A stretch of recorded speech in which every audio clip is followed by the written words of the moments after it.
오직 너희는 택하신 족속이요 왕같은 제사장들이요 거룩한 나라요 그의 소유된 하나님의 백성이니 이는 너희를 어두운 데서 불러내어 그의 기이한 빛에 들어가게 하신 자의 아름다운 덕을 선전하게 하려 하심이라. 아멘. 사랑의 주 하나님 아버지, 만세 전부터 주님의 계획 아래 저희를 택하시고 자녀 삼아 주시사 지난 한 주간도 주님의 은혜 아래 주님의 보살핌을 받으며 생활할 수 있도록 지켜 보호해 주시고 또 거룩한 주일을 맞아 주님 전으로 저희 모든 성도들을 인도하여 주신 은혜를 진실로 감사드립니다.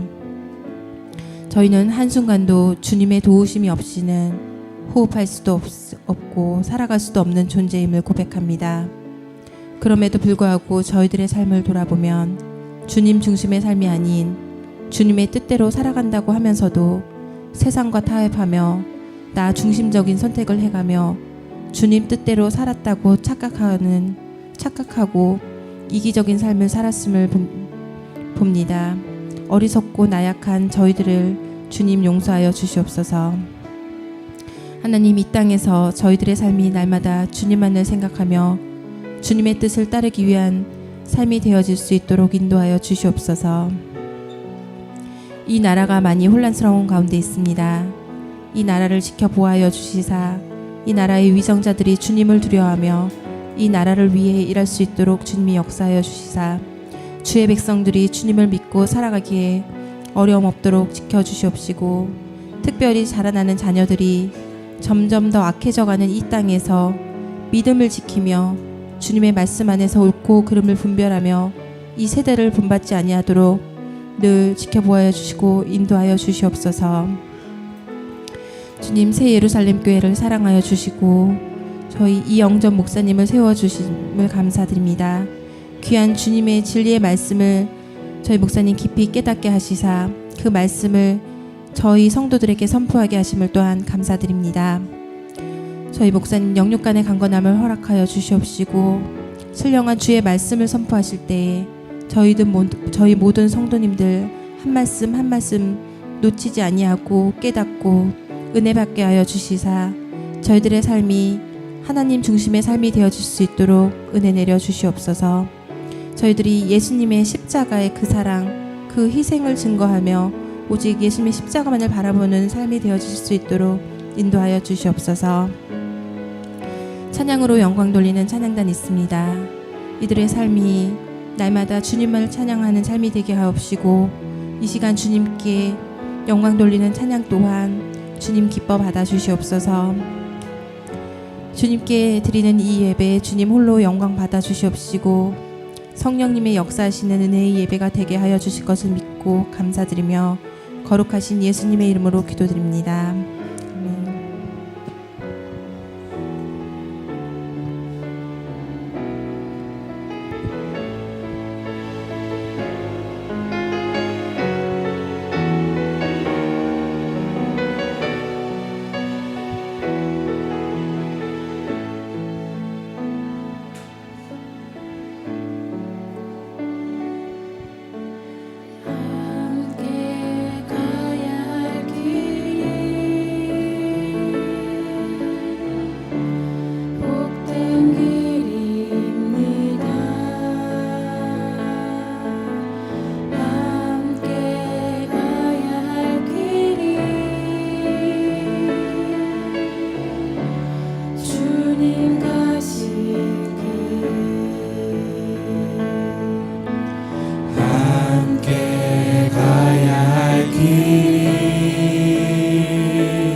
힘들고 외로워도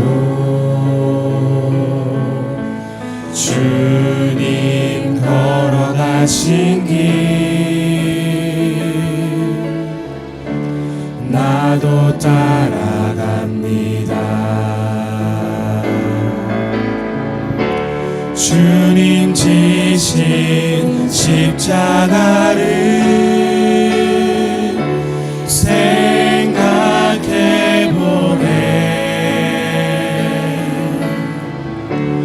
주님 지신 십자가를 생각해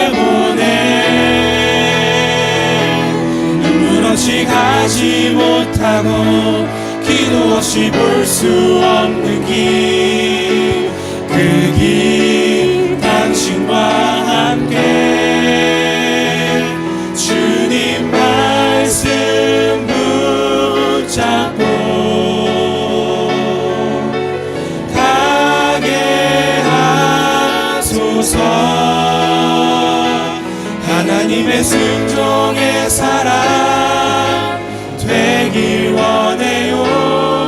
최후 승리 얻을 때까지.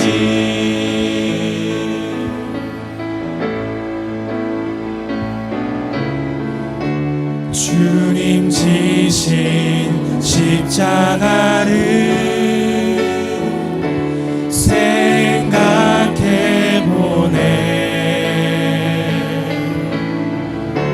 주님 지신 십자가를 생각해보네. 눈물 없이 가지 못하고 기도 없이 볼 수 없는 길, 그 길 당신과 함께 주님 말씀 붙잡고 가게 하소서. 하나님의 순종의 사람 되길 원해요. 최후 승리 얻을 때까지. 하나님의 순종의 사람 되길 원해요. 최후 승리 얻을 때까지. 최후 승리 얻을 때까지.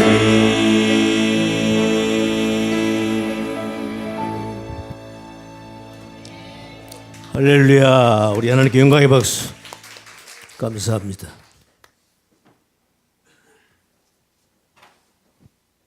말씀 봅니다. 이 말씀은 우리 교회에 제 개인적으로 말하면 제가 예수님을 만나고 예수님을 나중에서 한 일이죠. 하나님을 제가 예수님을 영접하고 하나님께서 저에게 맨 첫 번째 주신 성경 말씀이 마태복음 6장 33절입니다. 그 전에 항상 이 말씀을 항상 제가 가장 어려울 때 제 개인적으로 신앙생활 영적으로나 육적으로나 가장 어려울 때는 꼭 제가 이 말씀을 떠올려요. 떠올리는 게 아니라 떠오르더라고요. 하나님의 은혜죠. 함께 읽겠습니다. 시작.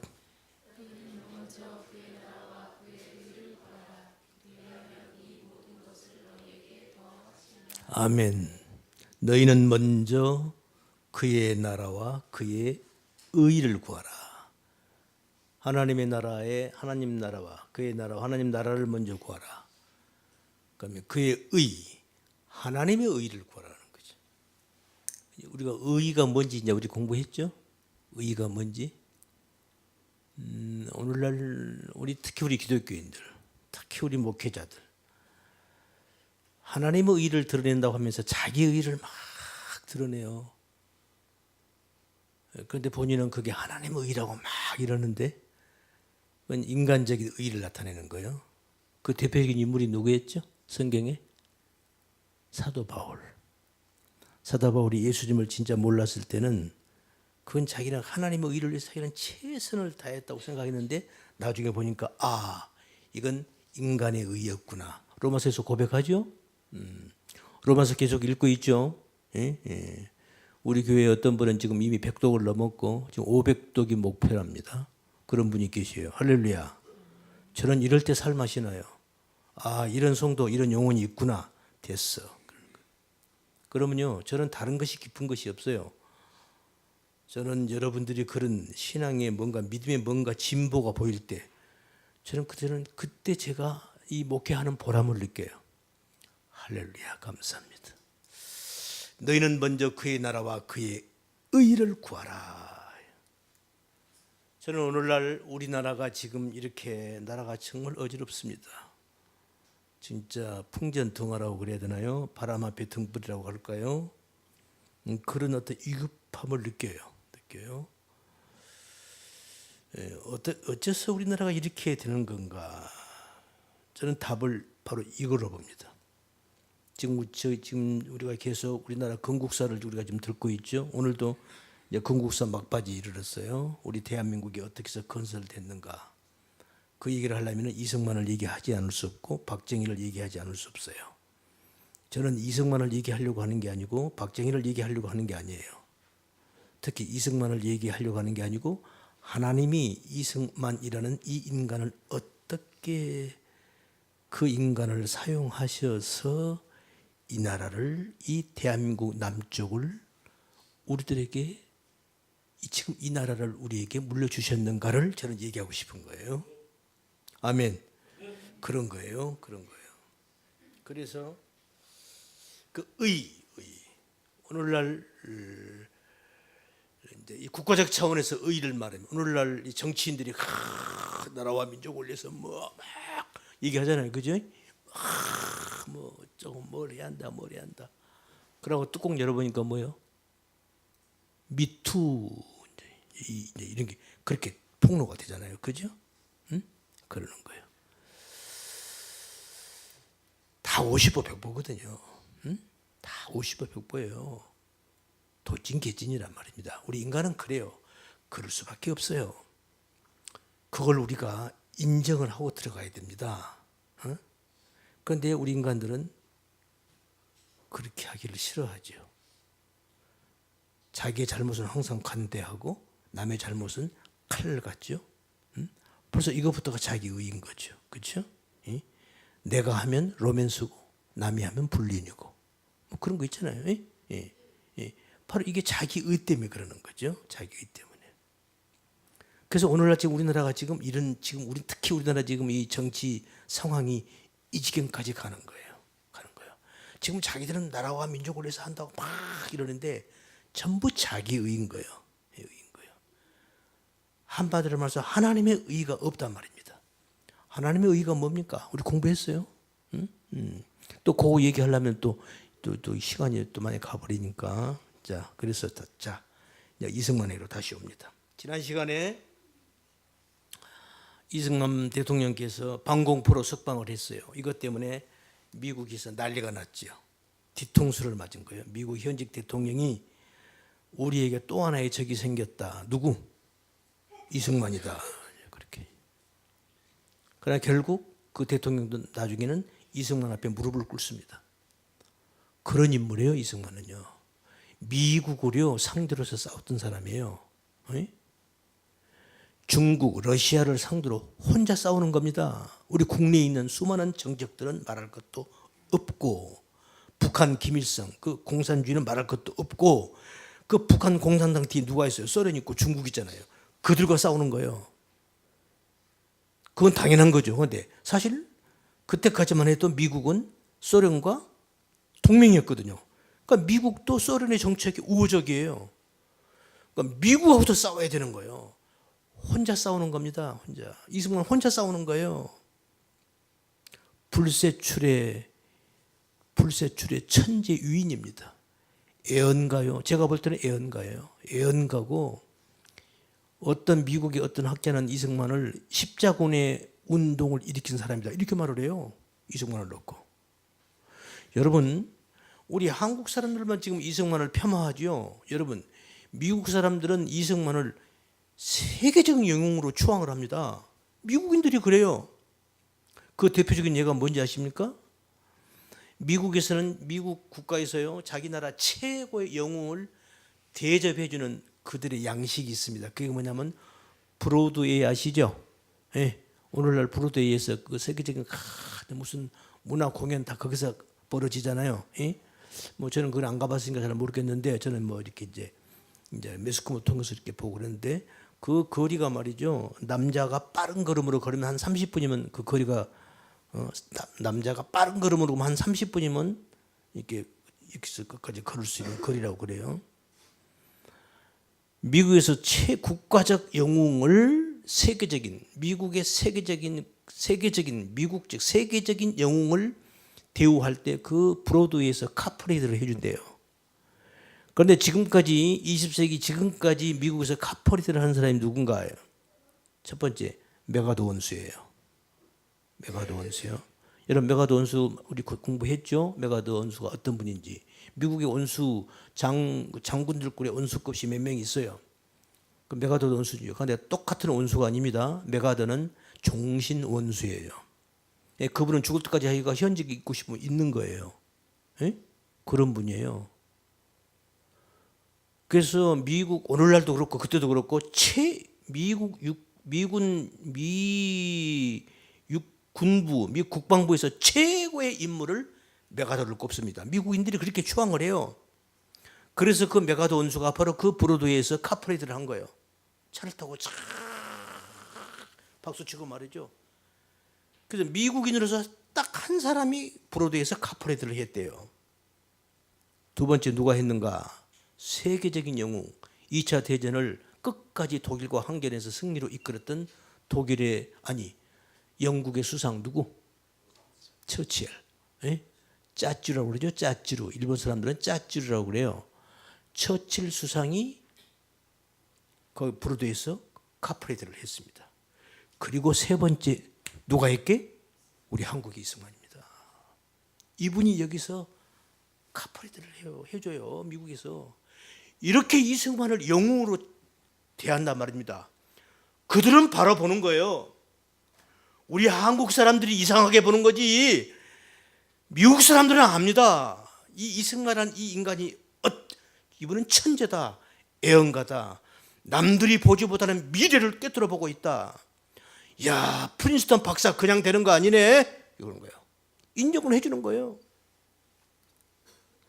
그런 이승만 박사께서 대통령이 이제 나이가 먹어갑니다.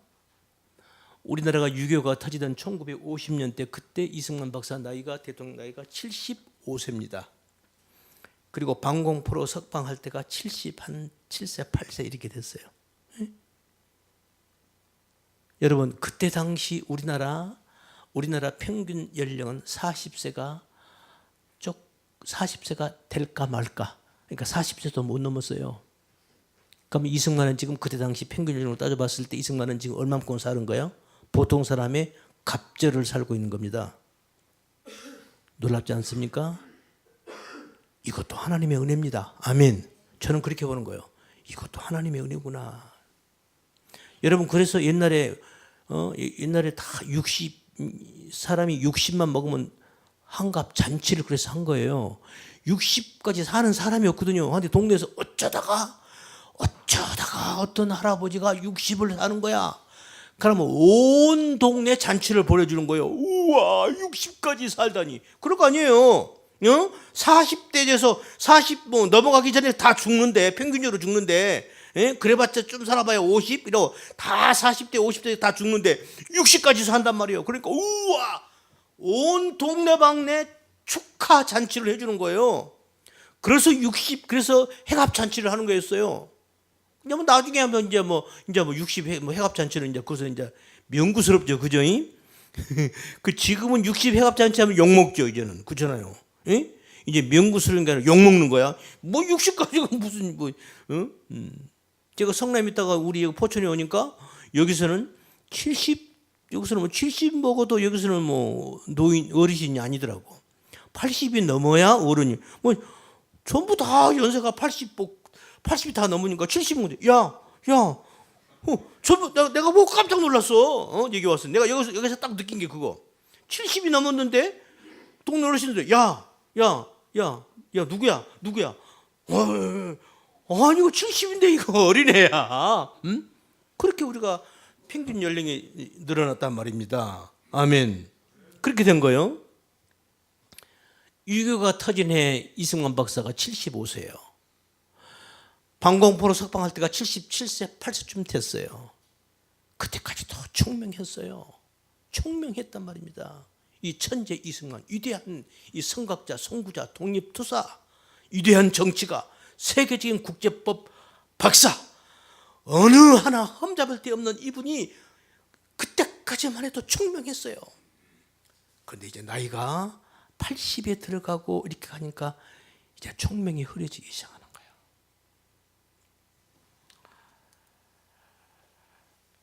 이제 지난날 같으면은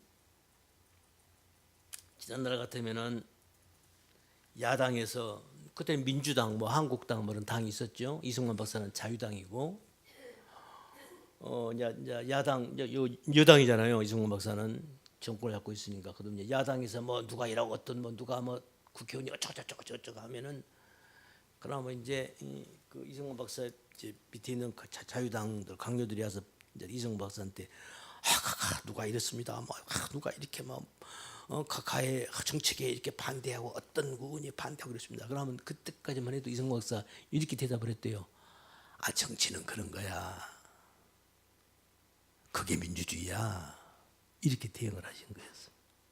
응? 그런데 이제 나이가 80이 돼가고 이러니까, 그리고 이제 몸도 이제 연세가 드셨고 몸도 이제 편찮지 않을 거 아니에요. 연세가 드시면 온몸에 다 아파오는 거예요. 여러분 나이 들어봐요. 우리 어르신 계신데 죄송합니다. 이렇게 어디에 걸어가다가 가서 이렇게 앉으려면 앉았다가 일어서려면 나도 모르게 아이고. 아, 왜 이 말이 저절로 튀어나와? 그러니 우리가 연세가 80 이렇게 넘으신 분들은 어쩌겠냐고요. 멀쩡히 그냥 이렇게 앉으려면 그냥 앉으면 돼. 이거 앉으려고 하면 나도 아이고 이러고 앉는다니까. 나도 모르게 내 입에서 아이고 소리가 나와요. 제 나이인데도요. 지금 이승만 씨는 80이 이제 다 돼갑니다. 80이 이제 넘어갑니다. 그리고 여러분, 우리가 이승만 박사는 한성 감옥에 있을 때 얼마나 고문을 받았어요. 정말 보통 사람들이 인내 감당할 수 없는 불고문을 당했잖아요. 그분은 그냥 평생을 그 어떤 스트레스를 받으면 그 한성 감옥에서 받았던 그 고문 후유증으로 그냥 뭐 습관적으로 이렇게 손을 분대요. 왜? 여기 사이사이다가 대꼬챙이를 찔러서 이걸 막 너 글씨 잘 쓴다며 손 내내 망치로 손 갖다 으깨가지고 몇 년 동안을 말이죠. 이게 손가락 날 때까지 밥을 젓가락질을 못했다는 거 아닙니까? 붓글씨를 원래 명필이에요. 글씨를 잘 써요. 붓글씨를. 이거 쓰는데 몇십 년이 걸렸다는 거 아닙니까? 그렇게 고문을 받았거든요. 이제 이 나이가 드시니까 이제 그런 후유증이 이제 몸이 아파오기 시작하는 거 했겠죠. 연세는 드시지 몸은 아파오지. 그런데 야당에서 누가 이러네 누가 저러네 하면은 아이 그게 민주주의야. 다 그런 거야. 괜찮아. 이렇게 대응하셨던 분이 이제 나이가 80이 돼가고 80이 넘어가니까 누가 얘기를 하면 그래? 그 친구가 그런단 말이야. 그거 안 되겠구만. 그 감옥에 넣어야 되겠네. 이제 이렇게 나오기 시작하는 거예요. 응? 참 씁쓸하죠? 그러니까 이 박사가 이승만 대통령이 어떤 정책 어떤 국가적 어떤 노선 정책을 가지고 이렇게 할 때 정책안을 딱 이 박사한테 보고를 할 때 이 박사께서 그래 그거 좋아. 이런 건은 보고를 하는데 밑에 있는 강요들이 이 박사 정치 노선과 이게 맞지 않는 것을 얘기를 하려면 이 박사가 자꾸 짜증을 내니까 밑에 있는 강요들이 그리고 나이가 드셨잖아요. 나이가 드셨단 말이죠. 그러니까 충분히 우리가 이해가 돼요. 제가 이 책을 보면서 충분히 이해가 돼. 이 연로하신 우리 각하, 심기를 불편하게 드리지 말자. 강요들이 각부 장관들이 모여서 이것은 이 박사 각하께서 이건 싫어한 거니까 이건 우리가 알아서 자체 처리하자. 그리고 요것만 보고하자. 이렇게 된 거야. 시작이 이렇게 시작됐어요. 그러니까 좋은 것만 이 박사에게 보고가 되고 나쁜 것은 보고를 아예 안 해버린 거예요. 처음에 발단은 그렇게 시작이 됐겠죠. 이건 각각해서 이거 싫어하시니까 이거 우리가 알아서 처리하자고. 이것이 점점 어떻게 되는 거야? 결과적으로는 이 대통령 이승만 대통령의 이 각하의 눈과 귀를 막아버리는 결과를 초래하는 거죠. 그래서 지금 야당이 무슨 소리를 하는 건지, 국민들이 지금 자유당에 대해서, 당신에 대해서, 현 정권에 대해서 어떤 불만의 소리가 있는지 이걸 전부 눈과 귀를 막아버리는 결과가 된 거예요. 그렇지 않았겠어요? 이렇게 된 거예요. 우리나라 그때 1948년 초대 우리 제헌절 그 헌법에는 대통령을 산임으로 해서 연임까지 하게 돼 있었어요. 연임이 아니라 중임이 가능했어요. 대통령 한 번 더 하고 한 번 더 할 수 있었어요. 그러니까 8년을 할 수 있었어요. 그래서 이승만 박사 48년에 대통령 돼가지고 48, 49, 50, 51, 52년도 이때는 지금 전쟁 중이죠. 휴전협정이 아직 안 됐을 때죠. 52년도에 연임을 해요. 다시 그 1대 대통령이 된 거예요. 50, 53, 54, 55, 56 이렇게 하면서 이제 세 번째를 이제 이게 대통령을 이제 3선 이승만 박사가 두 번이면 이제 헌법으로 끝나야 된단 말이야. 근데 세 번째 해가 이제 다가오니까 이거 문제가 생겼어요. 이제 여당 쪽에서 이승만 박사를 이제 헌법적으로 대통령이 이제 하면 끝나는 거예요. 이제 이 박사가 더 해야 되겠다. 실제적으로 그때 당시 우리나라 국내외적으로 당시 그 무서운 그 공산당의 그 압력, 국제적인 그런 정세에서 이 그 공산당을 그들의 그 논리와 이론을 막아낼 인물이 없는 거예요. 이 박사만한 인물이 없어요. 응? 근데 그런 필요성에 의해서 이승만 박사를 대통령 한 번 더 하셔야 된다. 자, 이런 여론이 일어나기 시작한 거예요. 또 한편에서는 또 어떤 면이 있냐면은 벌써 8년을 이렇게 이제 해오다 보니까 이승만 밑에서 계속 일을 하던 사람들 어때요? 전번에 제가 그 말씀드렸죠. 절대 권력은 절대 부패한다. 그럼 그 밑에 있는 사람들이 이제 정부 일을 보면서 이제 벌써 오랫동안 하다 보니까 이 사람들에서 뭐가 있어요? 비리가 있을 거 아니에요. 그러니까 이제 자기들이 비리를 커버하려면 정권을 계속 잡아야 되잖아요. 여기 정권이 야당으로 넘어가면 자기들 비리가 지금 보세요. 에? 정권 바뀌니까 봐요. 전직 대통령이 지금 깜빵에 또 들어가잖아요. 에? 이런 상황이 벌어질 수 얼마든지 있단 말이죠. 그런 차원에서라도 지금 자유당 여당 쪽에서 어떻게든지 이승만 박사를 다시 세 번째 대통령으로 이제 옹립을 하려는 움직임이 일어나기 시작했어요. 그러려면 어떻게 해야 돼요? 우리나라는 이미 1948년에 이미 우리는 민주주의가 됐잖아요. 그럼 헌법에 의해서 국가를 운영을 하는데, 그런데 헌법은 두 번밖에 못하게 돼 있단 말이에요. 그러면 어떻게 돼요? 이 박사가 다시 대통령 한 번 더 하려면 어떻게 해야 돼? 국가의 헌법을 수정을 해야 되잖아요. 이게 그래서 이제 삼선 개헌안이 이때 나오는 거예요. 삼선을 개헌하려면은 국회의원의 3분의 2. 지금 현재 우리나라 지금 헌법을 놓고 지금 개정안 놓고 대통령이 지금 발의를 하고 지금 난리를 치죠. 지금 이거 가지고 지금 야에서 지금 난립니다. 그 지금 삼선 개헌 헌법을 고치려고 이제 개헌안을 딱 하려면 그러면 어떻게 해요? 그러면 국회의원들의 동의를 3분의 2의 동의를 얻어야 되거든요. 동의를 얻어야 되는데 그러니까 그러면 어떻게 해? 그래서 이제 먼저 이제 민의원 선거, 국회의원 선거를 먼저 해요. 응? 근데 국회의원 선거 이번에 국회의원 선거로 해서 여당 쪽에 표를 많이 얻어야 3분의 2 이상을 얻어야 삼선 개헌안이 무난하게 헌법을 통과시킬 수 있고 그러면 이 박사를 다시 세 번째 대통령으로 옹립할 수 있다라는 계산을 한 거죠. 그래서 1952년도, 54년도 그때 선거를 하는데 그때 이제 자유당 쪽에서 막 자기 여당 쪽에 자유당 쪽으로 국회의원들을 많이 당선을 시키려고 여러 가지 이제 물리적인 방법이 나오는 거예요. 여기서부터 문제가 된 거예요. 이제 그래 가지고 민의원 선거가 끝났어요. 자, 그러면은 자 보세요. 여기서 여러분 4.4.5입 들어보셨습니까? 4.4.5입 개헌안. 삼선 개헌안에서 4.4.5입 사건. 이게 뭐냐면은 그때 당시 전체 국회의원 수가 203명이에요. 그럼 203명에서 3분의 2가 되어 손을 들어줘야 헌법을 고칠 수 있는 거예요. 그럼 203명의 3분의 2는 몇 명이에요? 몇 명? 참 이걸 보면요, 참 이 역사가 참 하나님께서 우리들에게 뭘 보여주시는 건가? 203명에 대한 3분의 2면은 몇 명이에요? 3분의 2를 나누면 3분의 2면은 정족수가 135.333으로 나와요. 203명에 대해서 3분의 2, 3분의 2가 넘어야 개헌안이 통과가 되니까 이걸 하면 숫자가 135.3333 이렇게 나와. 그러면 여당 쪽에서 국회의원이 몇 명이 확보가 돼야 되는 거예요? 135.333으로 나왔다면 그러면 몇 명이 확보가 돼야 돼요? 135명이요, 6명이요, 4명이요?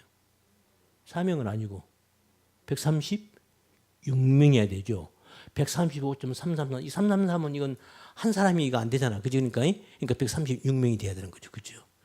그런데 딱 생각하고 나니까 135.333 숫자가 여기서 135.333으로 135명이 나온 거예요. 그러니까 여기서 어떤 기발한 아이디어가 떠오르냐면은, 그러니까 국회에서 삼선 개헌안 부결하고 꽝꽝꽝 쳤단 말이에요. 그런데 전체 정족수에서 여당 쪽에 이 수사를 해보니까 135.333이 된 거예요. 나눠 보니까. 그러니까 국회에서 부결로 딱 때렸는데 기가 막힌 이제 여기서 이론이 나와요. 대학교 수학 교수를 불러다가 야 이거 어떻게 이거 안 되냐. 그러니까 여러분 우리 수학에서 사사보입 아시죠? 예? 4까지는 알로 때려버리고 5부터서는 뭐야? 5가 넘으면 위로 쳐주잖아요. 그러니까 135.333이니까 135가 넘어서 안 넘어서? 넘었잖아. 그러니까 이거 136명이다. 이런 수학적 논리를 대입을 시켜가지고 통과. 이렇게 된 거야. 이러니까 국민들 막 국회의원들이 난리가 나고 막 이게 난리가 난 거야. 여기서부터서 이제 전국이 시끄러지기 시작한 거예요. 이해가 되십니까? 이해가 되시죠? 이게 4.4.5.2 사건입니다. 응? 이게 4.4.5.2 이게 이때가 그래서 결국 이제 이것이 이제 발전을 해서 1960년 이때가 1954년이에요. 1960년 3.15 부정선거로 이거 달려가요. 예? 1903.15 부정선거가 터지는데 그래서 결국 이승만 대통령 결국은 삼선 개헌안에 헌법이 이제 여하튼 물리적으로 밀고 명분이 있었잖아요. 그러니까 차라리 이때 여당 쪽의 숫자가 거기서 한 사람만 빠졌어도 135.333이 안 나올 거 아니야. 근데 135.333이 나왔단 말이에요. 그러니까 이제 이거 결국 이제 이렇게 해서 4.4.5.2를 갖다 대입을 수학적 논리를 갖다 대입을 시켜가지고 결국 삼선 개헌을 했어. 그렇게 결국 이제 이승만 대통령이 이제 대통령이 출마를 하게 되고 그다음에 부통령으로 누구요? 이기붕이 출마를 하게 된 거예요. 사실요 그때 당시 상황을 보니까 이승만 대통령은요 이런 3.15 부정선거 이거 안 해도요 4.4.5 이런 거 안 해도 이분은 대통령으로 돼요. 그 증거가 뭐냐면 1960년대 이제 삼선 개헌해서 대통령 출마를 하는데 그러면 여당 쪽, 자유당 쪽에서는 이승만이 대통령으로 출마하고 부통령으로 이기붕이 나오는 거예요. 그러면 그 야당이 누구야? 민주당에서는 거기서 대통령, 부통령 출마를 해야 할 거 아니야? 그중에 경쟁을 해야 되니까 민주당 자체에서 자기들 자체 내에서 이제 경선을 해요. 그런데 웃기는 게 민주당에서 말이죠. 그때 당시 민주당에서 가장 거물급 정치인이 신익회, 여러분 신익회 아십니까? 그 다음에 조병옥 박사, 장면 박사, 여러분 아시죠? 장면 박사, 신익회, 조병옥 박사 이 세 분이 이분이 가장 그때 당시 그 야당 교수는 가장 이분들도 다 박사들이에요. 미국에서 공부하고 왔단 말이죠. 이분들도 훌륭하신 분들이에요. 신익회 같은 분도 뭐 이분 뭐 정치 상임 임시부터 동의분들을 계속했던 분이고 참 여기서 역사에 참 제가 희한한 것을 봅니다. 이제 이 4.4.5 사건을 놓고 그 신익회 이런 사람들이 조병옥 이런 사람들이 다 이승만을 다 따랐던 사람들이에요. 그런데 이제 이렇게 막 이제 이런 걸 그러고 이제 그런데 이제 쭉 정치를 해오면서 밑에 그 이 박사 밑에 있는 그 이기봉 그 밑에 사람들이 워낙 부정을 하니까 장면, 조명옥 박사 이 사람들이 그냥 다 하나씩 이렇게 이제 떨어져 나오는 거야. 갖고 당을 하나 만들었어요. 에? 조봉암 씨도 있죠. 조봉암. 농림부 장관 조봉암 씨도 있고. 저는 옛날에 이런 얘기를 들어서요. 책을 한번 보니까 그냥 입력이 돼요. 그래서 하여튼 그랬는데 그러니까 그래서 이제 그 4.4.5.18 사건 때문에 이쪽 민주당 쪽 야당이죠. 야당 쪽에서 이제 대통령 저거를 해요. 이제 자기들이 이제 대통령 선거하려면 여당에서는 대통령, 부통령이 출마를 할 거고 야당 쪽에서 대통령, 부통령 출마를 자기들끼리 경선을 하는데 진풍경이 벌어져요. 그게 뭐냐면은 민주당에서요 대통령 후보자가 없는 거예요. 그러니까 여당에 지금 대통령 후보가 누구요? 지금 이승만이잖아요. 부통령은 누구? 이기붕. 그런데 지금 야당 쪽에서 지금 여당하고 싸우려면은 이분은 이제 선거를 해서 이제 선거를 할 건데 민주당 야당에서는 말이죠 대통령 후보가 없어요. 그러니까 이승만한테 내가 이기겠다 그런 사람도 없고 그런 마음도 안 먹고 그러는 거예요. 그러니까 문제가 뭐예요? 그 이승만 밑에 있는 이기붕, 특히 이기붕, 그 밑에 있는 사람들이 비리가 많다. 그래서 이기붕 그러니까 이승만하고는 감히 정치적인 게임을 라이브를 할 엄두도 안 내는 거예요. 야당 쪽에서요. 그러니까 민주당 쪽에서 자기들끼리 경선을 하는데 대통령 출마자가 없어. 부통령 출마하겠다는 거야. 응? 장년 박사도 조병옥 박사도 나 부통령으로 나올래. 저거 부통령으로 출마를 한 거야 자기들끼리. 그리고 투표를 해가지고 누가 투표를 많이 하면 장년 박사가 투표를 제일 많이 받았어요. 아니. 장년 박사가. 그러니까 장년 박사가 투표를 했고 나 부통령 출마를 했잖아. 그러니까 부통령으로 야당 쪽에 민주당 쪽에 부통령으로 후보로 나온 거야 장년 박사가. 근데 그 다음 점수가 누구예요? 조혜 박사예요. 그러니까 점수를 덜 받은 조혜 박사가 등 떠밀려서 대통령 후보로 출마가 된 거예요. 그럴 거 아니에요 민주당에서. 그러면 이거 얼마나 웃기는 거예요. 표를 많이 받은 사람이 대통령 출마가 돼야 되잖아. 근데 아예 처음부터 대통령 나 후보 출마 안 할래. 나 부통령으로 출마할래. 이렇게 된 거예요. 서로 그런 거야. 대통령 출마자가 아예 없는 거예요. 그리고 투표해서 장년 박사가 됐단 말입니다. 부통령 출마로. 그러니까 민주당에서 그러면 차점 점수가 조금 덜 나온 그럼 조혜 박사 당시 그럼 대통령 출마로 나가야지 어떻게? 그러니까 울며 겨자 먹기로 대통령 출마로 나온 거예요. 조혜 박사가. 조혜 박사.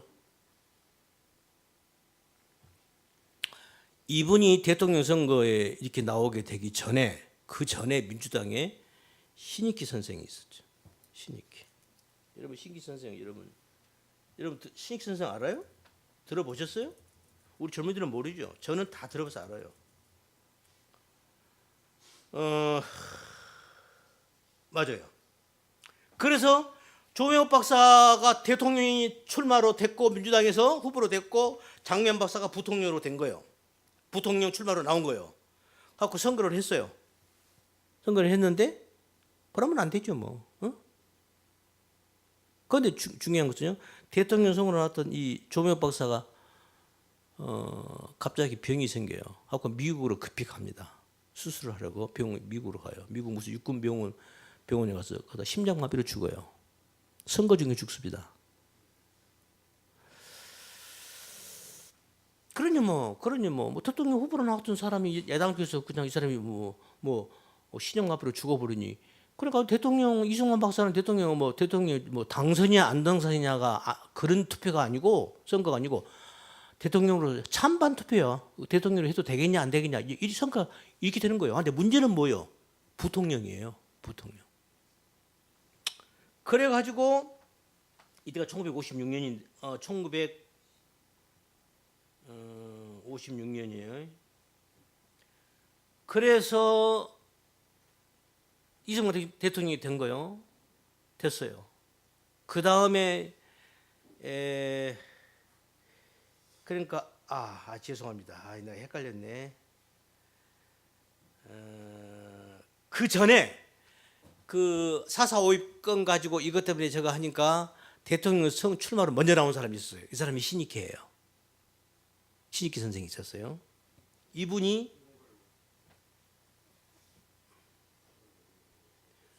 1956년 5월 2일 날 한강 백사장에서, 그러니까 자유당이 계속 부패를 하니까 밑에 있는 강요들이 부패를 하니까 민주당 쪽에서, 야당 쪽에서 국민들을 고치고 자꾸 이제 임신님이 고치고 조금 쏠리겠죠.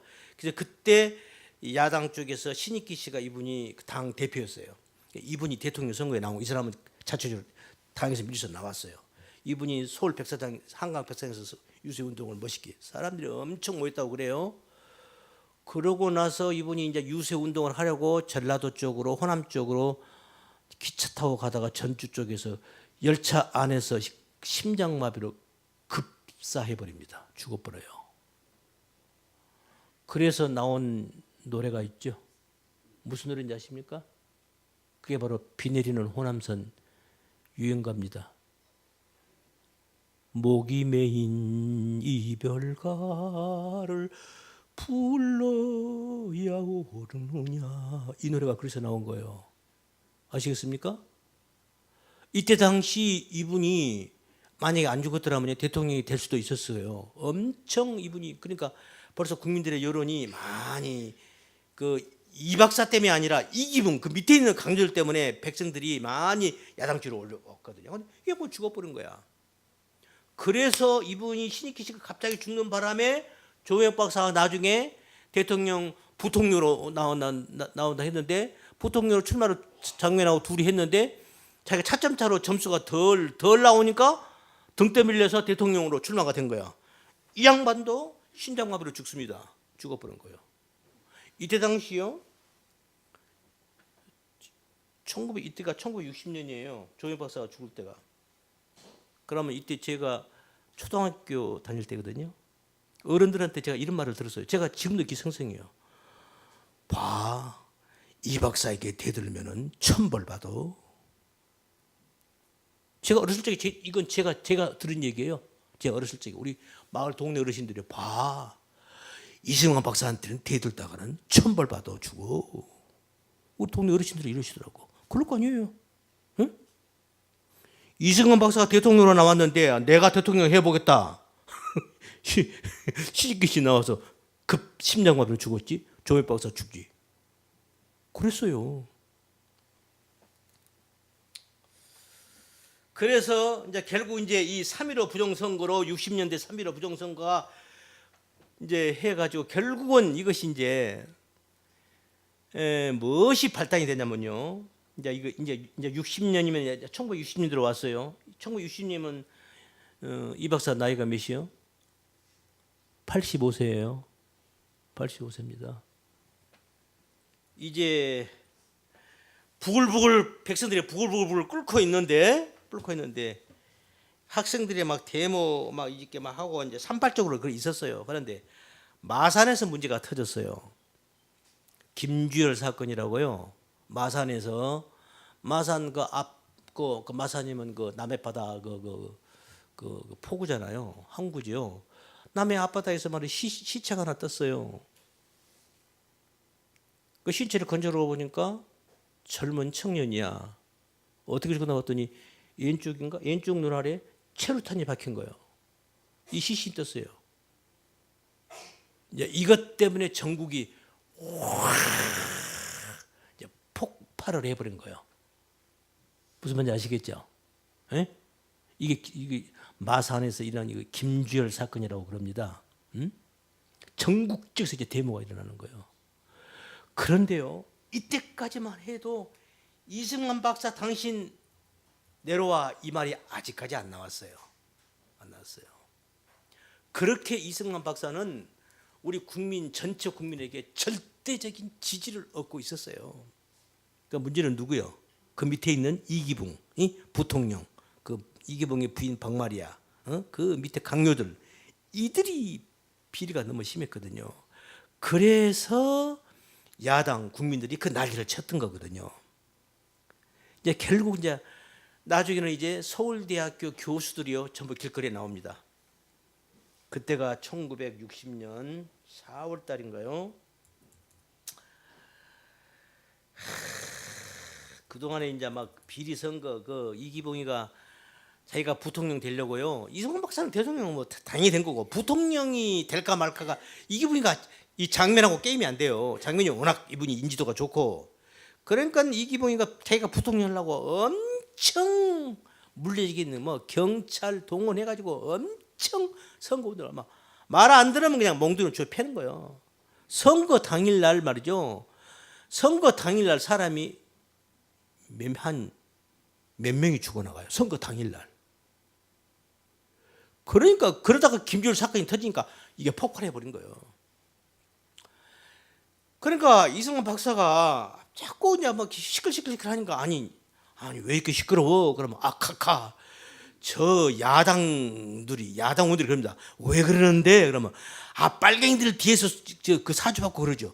그래? 그거 못쓰겠구먼 이러고 넘어가는 거예요. 이승만 박사는 빨갱이 하면은 그냥 자다가도 벌떡 일어날 사람이잖아요. 그러니까 그렇게 이제 넘어가는 거예요. 그런데 결과적으로는 서울대학교 교수들이 이제 한 200 서울대학교 교수들 다 나왔다고 그래요. 한 200 몇십 명이 나왔다고 그래요. 대학교 교수들이 피켓 들고 서울 그렇게 나와서 이승만 박사 이 대통령 하야하라 미세 그때 비로소 현수막이 걸리는 거예요. 이승만 박사 그때서 뭔가 이게 뭐가 단순치가 않네. 마지막 국무회의를 합니다. 이러다 이렇게 뭐래요? 혹시 선거가 잘못됐다는 소리는 없었어? 물은 거죠. 그동안에 이 박사가 왜 이렇게 시끄러워 왜 그러는 거야? 그러면 카카 별일 아닙니다. 다 잘 됩니다. 이렇습니다. 걱정하지 마십시오. 저 빨갱이들이 그런 겁니다. 그래? 그러면 그렇지. 혼내줘야지. 이랬단 말이죠. 그런데 이게 점점 그러니까 이 박사도 이제 뭔가를 느낀 거예요. 이게 뭐가 아니네. 그래서 서울대학교 교수들이 길거리에 들고 나오는 그때 이제 마지막 국무회의인데요. 그때 이 박사가 국무위원들 각 장관들 다 모아놓고 혹시 선거가 잘못된 소리는 없었어? 라고 물은 거예요. 저렇게 국민들이 싫어한다면 내가 물러나야 되는 것 아니야? 이렇게 물은 거예요. 그래도 이 강요들이 여전히 뭐라 하냐면 아닙니다 카카. 저 공산당들을 때려잡으시고 하루속히 남북통일 해야죠. 각하가 게시합니다. 안 됩니다. 이렇게 그러다가 4월 17일, 18일 이제 고려 대학생들이 거리로 밀려 나오고요. 각 대학생들이 이제 거리로 막 이제 물밀듯 나오기 시작합니다. 4월 19일 날 이거 뭐요? 이제 4.19 혁명이 일어난 거예요. 그때 이 박사가 경무대에서 이렇게 말을 해요. 내가 지금 꼭 내가 난중에 앉아 있는 것 같아. 사람들이 나를 나가라고 하는 모양인데 순순히 좋게 내주려고 해. 나는 무슨 이유인지 무슨 까닭인지를 똑똑히 알았으면 좋겠는데 그 뭐 이유를 알아야 내가 해결할 거 아니야. 그러니까 아직까지도 모르는 거예요. 이승만 박사는 모르는 거예요. 이기붕 그 밑에 강요들이 딱 눈과 귀를 그걸 소위 말해서 인해장막이라고 합니다. 인해장막 이름을 들어보셨어요? 우리 조선은 우리 한국 대한민국 인해장막, 중국은 주계장막, 소련은 철의장막 이런 말이 있었어요. 예? 그러니까 완전 독재죠. 독재를 그렇게 비유를 했어. 우리 한국은 인해장막. 이승만 박사가 사람에 둘러싸여서 눈과 귀를 다 하고 아무것도 독재하고 있다. 중국은 대나무로 묶어 이렇게 탁 바리케이트를 쳐가지고 모태통이 지 맘대로 다 하고 있다. 저 소련은 그냥 철갑수로 딱 둘러가지고 지 맘대로 독재하고 있다. 그래서 인해장막, 주계장막, 철의장막이라는 말이 있었어요. 그러니까 이승만 이직까지 모르는 거야. 그래서 결국은 이제 버티다가 이제 각 장관들이 이제 막 길거리에 이제 막 각 대학생들이 다 밀고 나와버리잖아요.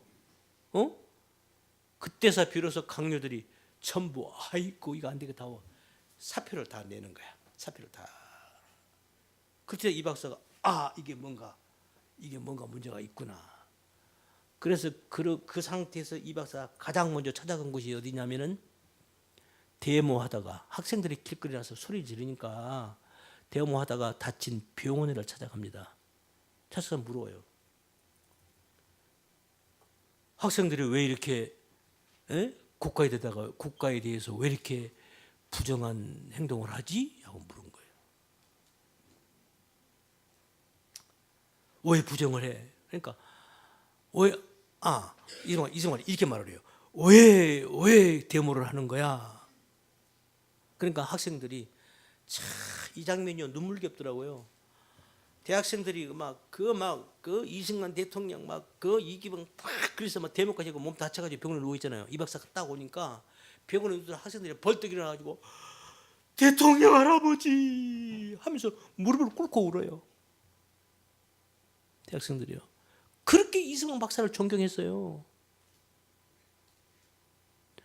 그러니까 이 박사가 너희들 왜 그런 거야? 그랬더니 나라가 부정한 짓을 해서 그럽니다. 그러니까 이 박사 부정을 해? 누가? 뭐 때문에 왜? 이렇게 말할 거예요. 그러면서 하는 말이 부정을 보고 일어서지 않는 백성은 죽은 백성이지. 참 너희들 참 장하다. 이렇게 말을 해요. 이 박사가.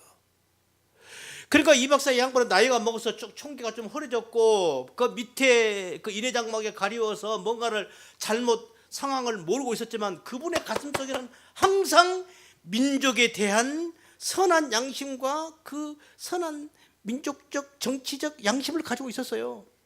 그러니까 이렇게 말을 하는 거죠. 그래 부정을 보고 젊은이들이 일어서야 된다면 그 나라는 죽은 나라지. 장하다. 이렇게 말을 하는 거예요. 장하다. 저는 이런 보면 저는 보면 저는 막 눈물이 나오더라고요. 그런데 이제 너무 늦었잖아요. 이제 올 때까지 왔죠. 그래서 나중에 이승만 박사가 그래 국민이 원한다면 내가 빨리 내가 물러나야지. 그럼 순수하게 물러나는 거예요. 이때가 4월 26일입니다. 곧바로 물러나요. 이거 알고 그랬어? 그래 국민이 그러는데 그럼 내가 물러나야지. 그래서 물러나니까 이제 야당에서 이제 그 정부 이제 실제 이제 권력을 잡잖아요. 민주당 그때 당시 민주당이죠. 그 민주당 그 장면 박사 이런 그 민주당 동들이 카카 잠깐 바람 좀 쐬고 오세요. 이렇게 잠깐 밖에 나가서 바람 좀 쐬고 오십시오. 지금 너무 시끄러우니까 우리가 안정시킬 테니까 바람 좀 쐬고 오세요. 야당이 그러는 거예요. 이승만한테. 그렇게 이승만한테 이분은 국부였어요. 나이도 많이 드셨지만 워낙 나라와 민주에서 엄청난 일을 했잖아요. 감히 이분을 따라갈 수 없을 큰 일을 했단 말입니다. 그걸 다 알아요. 그러니까 이승만 박사를 지금 같으면 그러겠어요? 깜빵에 집어넣어버리지. 하지만 야당 그 모든 국회의원들이 조금 바람 좀 쐬고 오세요. 그래 그렇게. 그리고 경무대에서 주섬 바람 좀 쐬고 바람 좀 쐬러 나간 거예요. 주섬 가방 4개 딱. 하나는 이승만 박사 옷 가방, 하나는 이승만 박사 부인 프란체스카 여사의 옷 가방, 하나는 이승만 박사 나이 드니까 약을 먹잖아요. 약 다음에 의료 가방 하나, 그 다음에 하나 지금까지 타이프를 이 박사 얘기하면 이 박사가 타이프를 치다가 진짜 나이 먹으니까 그 프란체스카 여사가 자기 남편 이 박사가 얘기하면 막 타이프를 쳐요. 타이프 그 고음을 타이프라이터기 그거 하나 이렇게 해서 가방이 4개요. 그거 들고 김포공항을 비행기를 탔어요. 그리고 하와이로 간 거예요. 이 박사는 그때 그래 알았어 그래 나 바람 좀 쐬고 올게. 그러고 하와이로 갔어요. 이렇게 해서 이 박사가 정계에서 물러납니다. 이제 그 와중에서 이제 그러고 나서 조금 있다가 4.19 그 이듬해 5.16 드디어 박정희 대통령이 이제 군대에서 일어나는 거죠. 이제 다음 시간이면 마무리 지을게요. 그렇게 해서 우리 이승만 박사가 그 파란만장한 이제 삶의 막바지에 이른 거예요. 그래서 이제 하와이에서 이렇게 계셔요. 거기 하와이에서 있었던 일이 또 일화가 있어요. 눈물겹습니다. 이분은 죽으나 사나 죽기 직전까지 나라가 걱정하는 거예요. 아, 무슨 소식 없어? 아니 뭐 통일된다는 소식 없냐고? 그리고 마지막 기도 내용이 있어요. 여러분 들어보세요. 다음 시간에 얘기할게요. 이제 다음 시간까지 해서 이승만 박사 이제 서거로 해서 마무리를 짓겠습니다. 그동안 우리 대한민국이 어떻게 건설되었는가? 어떻게 오늘날 우리 대한민국의 남쪽에 이렇게 교회가 설 수 있었고 우리가 이렇게 신앙생활을 할 수 있게 되었는가? 하나님이 이승만이라는 한 인간을 그분을 들어 쓰셔서 그분을 통해서 모든 풍파를 이겨내면서 세우신 거예요. 할렐루야. 이분이 겪은 고초는요 말로 표현할 수 없습니다. 제가 얘기를 다 못했어요. 세상에 대통령이 해외로 가는데 옷가방 하나, 옷가방 2개, 약가방 하나, 아무것도 없는 거예요. 아무것도 없습니다. 세계에서 가장 여러분 저 어디죠? 저기 저 어디죠? 지금 어디야? 이승만이 그 잠깐 그 대통령이 할 때 저기 머물렀던 저 어디요? 강원도 이쪽에 있는데 그 가봐요. 이승만 박사가 입었던 옷 봐요. 대통령이 입은 옷이 아니 이건 누더기입니다. 누더기도 상 누더기입니다. 거지도 그런 누더기는 안 입어요. 꼬매고 또 꼬매고 꼬매고 또 꼬매고 꼬매고 또 꼬매고 꼬매서 그래서 옷을 입었어요. 이걸 누가 하냐면은 프란치스 여사가 그렇게 해요. 전략하면 프란치스 여사입니다. 그분 얘기도 조금 마지막에 할 거예요. 이렇게 해서 여러분 오늘날 우리 대한민국이 이만큼 아니 오늘날 우리들이 이렇게 신앙생활 할 수 있게 된 겁니다. 할렐루야. 우리는 이걸 놓치면 안 돼요. 이걸 모르면 안 돼요. 아, 하나님이 이렇게 우리들에게 이 신앙을, 이 믿음을 주시려고 하나님이 이런 성각자, 이런 인물을 세워서 한평생을 90평생을 20세대 붙어서 치면은 한 60, 70년을 이렇게 한 인간을 사용하시는구나. 누구를 위해서요? 오늘날 우리들을 위해서입니다. 잊지 마십시오. 하나님이 이렇게 해서 세운 나라가 우리 대한민국입니다. 그래서 우리가 이렇게 신앙생활을 하고 있는 거예요.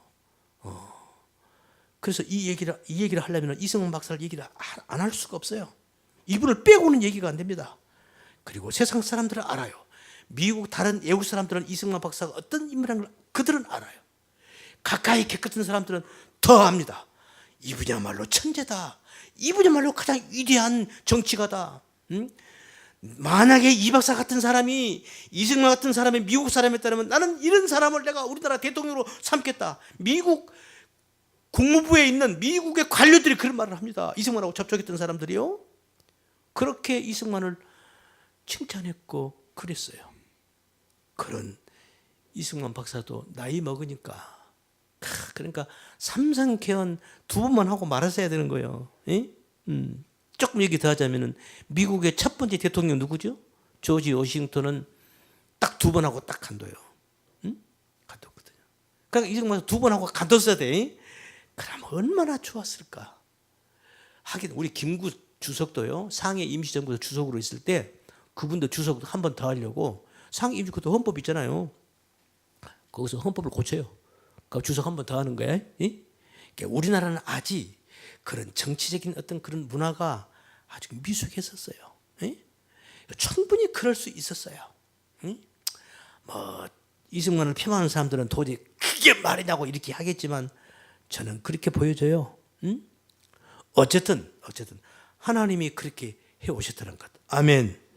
우리는 그런 하나님께 감사하시고 그렇게 쓰임을 받은 이승만 그분의 그 한 인간 이승만의 고초를 우리는 알고 우리는 그분에 대한 우리가 올바른 마음을 갖고 있어야 합니다. 잘못한 것은 잘못한 거고 잘한 것은 잘한 거잖아요. 그래서 우리는 하나님께서 우리를 위해서 이렇게 하셨구나. 아멘. 우리 이 마음 잊지 마시고 우리에게 주신 이 믿음을 우리가 잘 우리 후손들에게 이 믿음을 가질 수 있는 토양, 환경 그런 나라를 우리가 어떻게 하면 그런 나라를 우리 후손들에게 물려줄 수 있을까를 생각하면서 열심히 기도하시고 열심히 자녀들을 위해서 나라를 위해서 기도하시는 우리 모두가 되시기를 예수님의 이름으로 축원합니다. 기도합니다. 걸어가신 주님 감사합니다. 참으로 감사합니다.